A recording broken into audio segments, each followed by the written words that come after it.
This article is about death.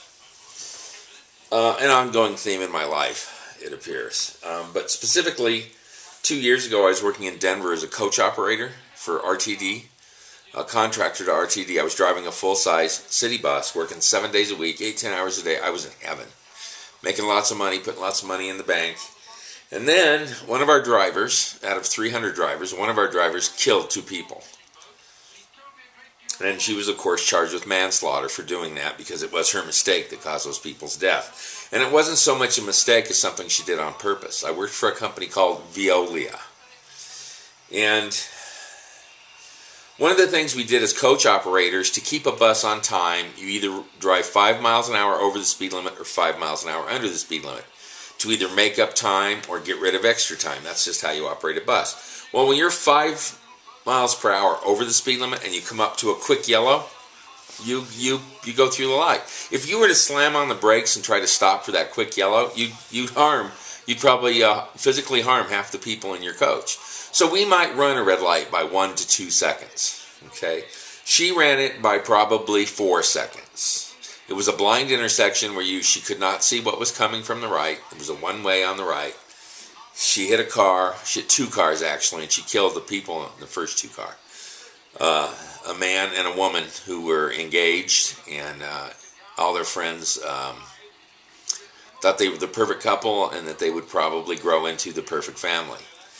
I appeared on news within days of that accident. The biggest news station in Colorado brought a crew out to shoot me in front of the building and just give my view on what this company was doing that killed people.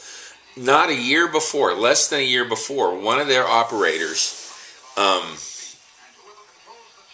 was operating a train, ran a red light, and killed 27 people. Okay, because he ran that red light.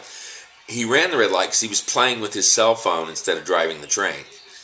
And to prove this company's negligence, he had been turned in twice before by other employees for playing with his phone when he was supposed to be driving his train. So that's what this company was doing, the level of negligence by this company that resulted in so many deaths. Which brings me to the actual topic of this video. In the mid-1990s, I found out that both Boeing and Aerospatil, the European jet maker, were going to make 500-passenger airliners.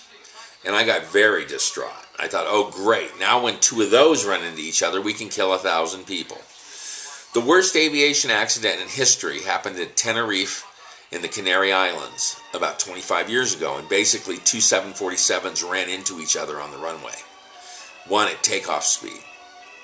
And it killed almost 500 people. Well, if those airplanes had been full, it would have killed 700 people. Well, now with the new generation of airliners that carry 500 passengers each, when 2 of those run into each other, it's 1,000 people are going to die. Now, we're all going to die. I don't have a problem with death. I've never have. Which probably explains my adventuresome lifestyle. But so 2 of these new airliners hit each other. 1,000 people die in an instant. That means over 1,000 grieving families. And it always comes down to children, moms, dads, cousins, aunts, uncles. That's who's going to die. And we're all going to die. I don't have a problem with that. But can the world really handle the grief of 1,000 people dying in one instant?